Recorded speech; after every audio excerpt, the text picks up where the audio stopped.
At SuperBrawl V, held in Baltimore, Maryland on February 19th, 1995, a match took place between wrestling veteran Paul Roma and relative WCW newcomer Alex Wright. This was only Alex's second WCW pay-per-view match after debuting with the company in mid-1994, whereas Paul Roma had much more experience in American wrestling, having debuted in WWF around 10 years earlier. The bout didn't go as planned. Paul Roma went into business for himself and he essentially sabotaged the SuperBrawl V opening bout. Paul's actions would lead to his dismissal from World Championship Wrestling and he would effectively disappear from the world of pro wrestling forever shortly afterwards. Let's take a look at the match and try to piece together exactly what happened using reports and interviews, and you guys can decide for yourself if Paul's actions were justified at SuperBrawl V.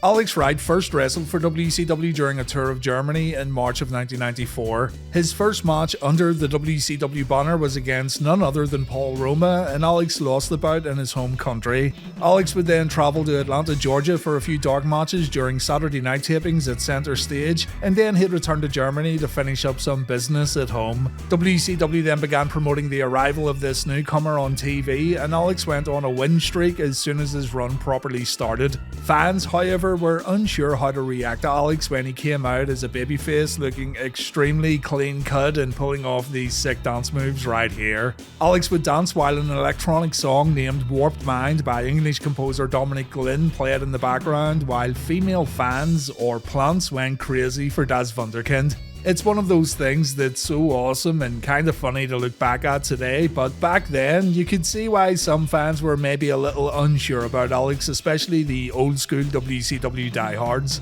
Right from the get-go, Alex was given a huge push in WCW as mentioned, and gotta say, he was also pretty good in the ring. Alex's entrance and Alex's gimmick, whatever it was, may have been a little unconventional, but the guy was great to watch from bell to bell. The higher-ups saw something in Alex pretty early on, and he was given quite a lot of opportunities right out of the gate. It's been said that Ric Flair was pretty high on Alex, and it was mainly thanks to Flair that Wright was given this big push from day one. And it's also been said that Flair was responsible for Paul Roma getting the bout following the SuperBrawl match.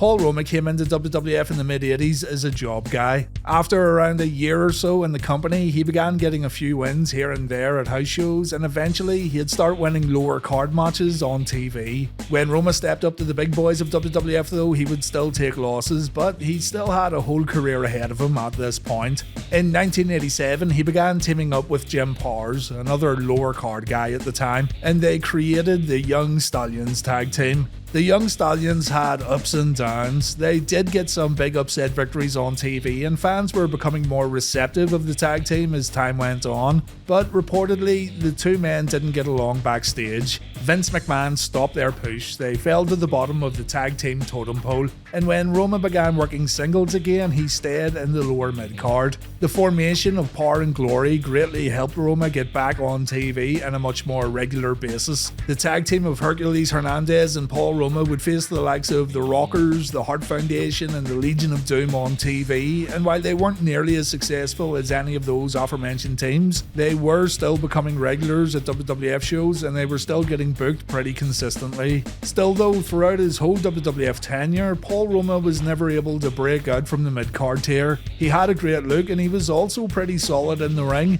but something always held him back from breaking out. Roma's status within WWF would lead to fans scratching their heads when Paul jumped to WCW to become a Horseman. The Four Horsemen were considered WCW's most elite faction, and membership to such a group meant you were one of the best. Ric Flair had promised a Horseman reunion at Slamboree 1993, and fans got it in their heads that a reunion of the Horsemen meant we were going to see the return of Tully Blanchard 2 or maybe Barry Windham, but no. Paul Roma walked out instead, and still to this day he's considered one of the worst members of the faction. To his credit, I think Roma had the right look to be a horseman for sure, but there were better options available too. Still, becoming a horseman should have been the biggest push of Paul's whole career, but it wasn't meant to be. Roma said he got on well with Arn Anderson, but his relationship with Flair wasn't so good. Roma said he would try with Rick, but Rick would sometimes talk down to him for doing things in the ring that a horseman wouldn't do. So Roma's time time as a horseman was very, very limited. He began tagging up with Paul Orndorff in a tag team named Pretty Wonderful, a tag team that Roma enjoyed being in, and it was while Roma was in this tag team that the Alex Wright match happened at SuperBrawl V. According to Paul Roma, Ric Flair told him to make Alex Wright look as good as possible when the two faced off at SuperBrawl. Alex was coming off a victory over Jean-Paul Levesque at Starrcade following a win streak on WCW television shows. Arn Anderson had also made him look good at a few worldwide tapings that were yet to air on TV. He defeated beautiful Bobby Eaton at a Clash show, so there was a concentrated effort to present Alex Wright as a winner before and after SuperBrawl V. The main problem though, and the main reason why the SuperBrawl match went the way it did, was that Paul Roma was told Alex Wright was going to lose at the pay-per-view, according to Paul Roma anyway. In an RF Shoot interview, Paul said he agreed to do the short program and SuperBrawl match with Alex because he was under the impression that Alex would do the job, and Paul says it was Ric Flair who told him as much. The brief storyline would be built on jealousy. Paul Roma was jealous of the female attention that Alex would get during his matches, so the two would meet in the ring at SuperBrawl. It would just be another probably forgettable WCW pay-per-view opener. Paul wins and that's it. The day of SuperBrawl though, Paul's told that Alex is actually gonna win. Paul has to like it or lump it, and of course, Roma lumped it. Paul was told to still make Alex look as good as possible, make the 19-year-old kid look like a star, and then lay down and look at the lights. Roma decided he wasn't going to play ball. He fully admitted in the same RF Shoot interview that he went into SuperBrawl to make Alex look like an idiot, and he didn't really care about any repercussions. Paul felt he was lied to, so he was going to take matters into his own hands. Basically, Paul Roma wasn't going to do what Flair and others wanted. He was going to go unscripted and try to make himself look good instead of Das Wunderkind. I really need to point something out too before moving on.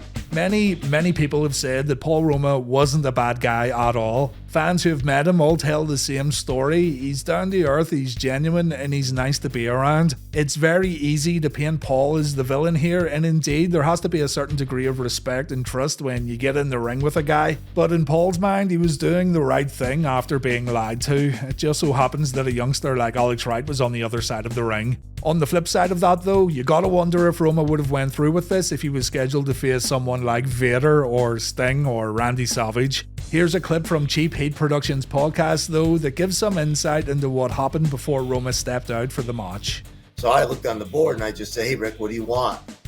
How do you want this to go? And he says, well, they want him over. And I said, excuse me?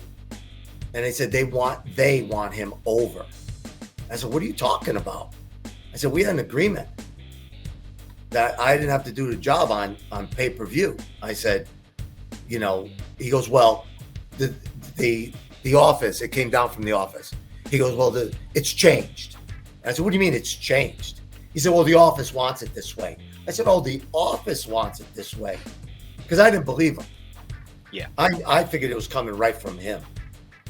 So as I walked through the curtain, I said some words, which was, this is all about respect, Ruby. Now, Ruby is short for Rubicaba, and he is Marty Elias, who was a referee. Okay. So he knew I was addressing him and talking only to him. Nobody else would have known that because I'm the only one who calls him Ruby. So when I got in the ring, I did what I needed to do to keep what I figured be strong. It had nothing. It wasn't personal against Alex Wright. So let's take a look at the match. The problem here is that we don't really know exactly what was planned and what wasn't planned on a move-for-move basis. There are a few moments in the match that are very uncharacteristic for a heel, and you'll also notice Roma not really giving Alex a chance to do anything, but I do wish either Paul or Alex would talk about this match a bit more as a kind of alternative commentary deal. The first thing you need to keep in mind is what Roma was told to do. He had to make Alex look good, and I don't think I need to tell you guys how a wrestler can make his opponent look good in the ring, but Alex was supposed to come out of this one looking like a star. Another thing to keep in mind through all this too is that Alex was just a kid here, and he was relying on these kind of veterans to get him through the matches and teach him how to do things the right way. Roma attacks Das Wunderkind during Alex's Saturday Night Fever dance, but this is fine, normal heel work. Alex does look a little taken back as he tries to remove his coat, but you wouldn't think anything was amiss here. Roma hits Alex hard across the back of the neck, he drops an elbow close to the big Bratwurst, and he just dumps Alex on the mat during a press slam before mocking Alex's dance moves. It looks like Paul Roma hasn't broke a sweat at all, and he's being pretty cocky here in the opening moments of the match. When lifting Alex to his feet, Roma takes a few body shots, but Das Wunderkind gets put right back down with a forearm to the back of the neck. Roma then rakes his knee pad across Alex's face, and Paul gets in the referee's face when Randy Anderson tries to keep the match civil. Wright comes back with a sunset flip, and here's what I think's the first red flag. Roma kicks out at 1. Now, in the context of a normal match, this isn't so bad. If you're told to make your opponent look good and look strong, then kicking out at 1 may not be the best way to go about things. And what's more, this isn't the first time it happens either. Roma takes 2 arm drag takedowns, and check this out. If a wrestler gets locked in a hole like this, they're going to sell it with facial expressions and maybe some vocalization. Look like you're hurting and sound like you're hurting. Look at Paul Roma. He looks bored. He also has a nice conversation with the referee about Alex pulling his tights. Here's Yoshi Kwan selling the move when applied by Paul Roma. Look at his face, it's perfect. And here's Paul Roma. If it's good enough for Yoshi, then it should be good enough for Paul Roma too. Now, to be fair, Roma always did look kinda expressionless when locked in submission, so give this one a pass. Alex gets out of a wrist lock with a cartwheel counter. To make his opponent look good, Roma applies another wrist lock, so the cartwheel was a total waste of time. Alex then repeatedly tries to kip up while Roma holds onto his wrist, but he repeatedly gets his head slammed on the mat. Again, it doesn't really make Alex look good, does it? And hey, we could very well be overanalyzing this and looking for things that aren't really there, but minutes into the match, Paul Roma is absolutely destroying Alex Wright, and Das Wunderkind already looks completely outmatched. Alex uses the corner to twist out of the wrist lock and he performs an arm drag. He then performs a hip toss, he covers Roma, and Roma again kicks out at 1. Paul again finds himself locked in an armbar and it really doesn't look all that painful. It seems more like a mild annoyance. Roma's tag team partner Paul Orndorff then walks down to the ring and Paul's like, "Ah yes, good to see you buddy, check it out, I'm in an armbar." Alex then performs a fireman's carry, he keeps the armbar locked in, and look at this image. It looks like Alex is the one in pain while Roma's the one putting the pressure on. Let's swap the heads around. Granted, it's a bit creepy, but Alex has the sail face and Roma looks angry. Roma gets out by pulling Alex's hair and he drops his heel over Alex's face, and then Paul pulls off not 1 but 2 elbow drops, the second looking especially athletic. The straps then come down and Alex Wright takes multiple backbreakers. Over and over again, Roma drops Alex across his leg and he even laughs at one point. Again, we could look at this as standard heel tactics and he's getting himself some heat, but as I'll keep mentioning throughout this match, Alex Wright was supposed to look good. There isn't a single person on the planet who would think Alex looks good right now, and you may think, well, they're just building up for the finish where Das Wunderkind's gonna look like $1 million, but no. Paul shouts to the audience, you know it and I know it, and gotta say, the audience in the Baltimore Arena have been getting behind Roma since the opening bell. They're enjoying seeing Alex get annihilated. Paul then kicks away at Alex before dumping him out of the ring. Mr. Wonderful doesn't get a chance to attack Wright though, but even Bobby Heenan says Orndorff doesn't need to do a thing because Roma's been so dominant. Alex tries to get in the ring, but he gets beaten up on the apron, and again he gets shoved to the outside. Third time's a charm though, right? Perfect time to look good with a sunset flip from the apron, right?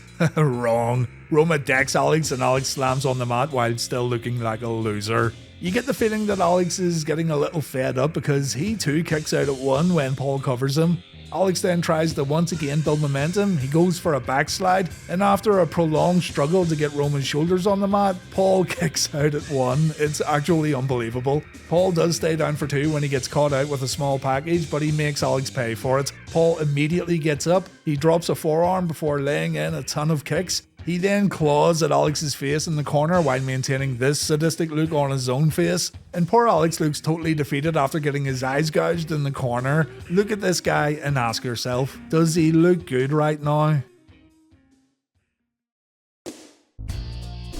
We come up to the end of the match. Paul performs a snapmare takeover followed by a chinlock. A chinlock that stays applied for, get this, 2.5 minutes. I've watched full WCW matches that were shorter. Paul uses the ropes for leverage. He puts on a sail face that he really should have put on while in that armbar earlier. And when Alex finally gets to his feet to start building his comeback, guess what happens? Yeah, there's no comeback. Roma holds onto the ropes and Alex misses a dropkick.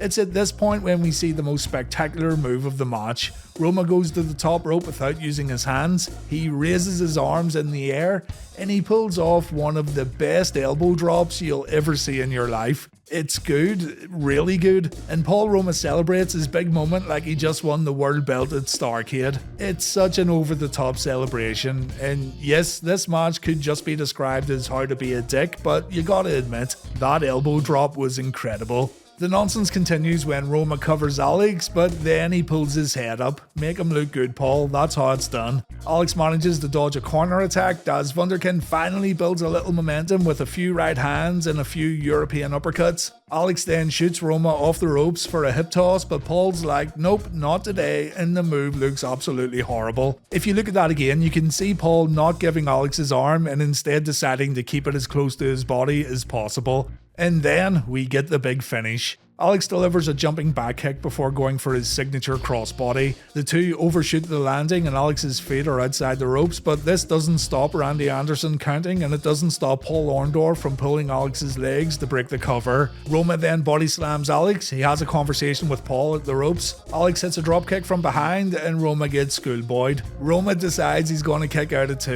even though this is the finish, but the referee says it's a 3 count and Alex Wright wins the match. Dad's Wunderkind doesn't celebrate the victory like he had done in every other match up until this point. Instead, he decides to just walk away from the ring while Paul Roma complains.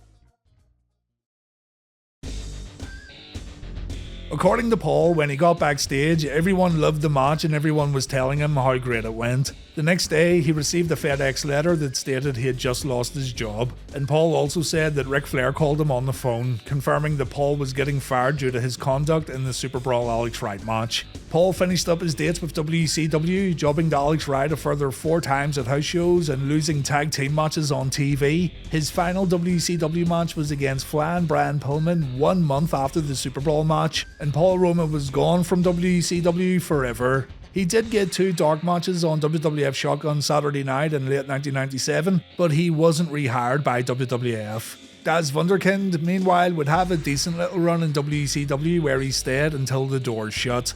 That, ladies and gents, was the story of Paul Roma versus Alex Wright at SuperBrawl V. Also, I absolutely know that it's hard to look back at this match subjectively now that we know what Paul was up to, and as mentioned, I'm sure I've overanalyzed it too and found things that really weren't there, but Paul Roma admitted to going into business for himself. He said he wanted to look good while the office wanted it the other way around, and it's unfortunate that poor Alex Wright was caught in the crossfire. I'll leave you with this clip of Alex talking about the match. This is from the WSI YouTube channel. Thanks very much for watching, guys, and take care.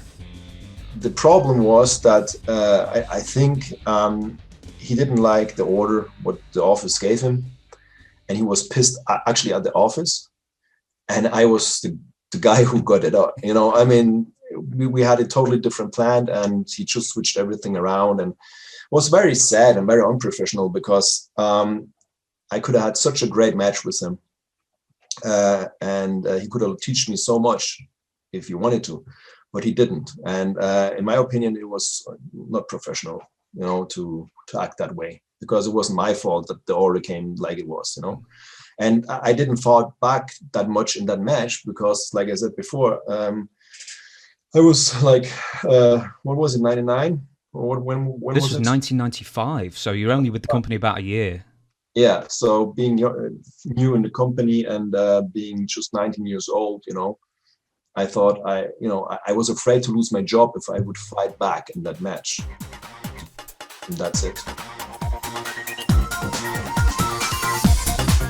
A big shout out to Hall of Famers Alan Gage, Joe Kavanagh, Stephen Crane and Miles K. Cloud for signing up over on the Wrestling Bios Patreon page. This channel keeps going thanks to people supporting on Patreon, and it really helps me in terms of having that safety cushion should anything happen with YouTube. So I'm forever grateful to everyone who supports. You can check out Miles K on SoundCloud and Bandcamp. Miles K-A-Y-Y. Remember to say Wrestling Bios sent you.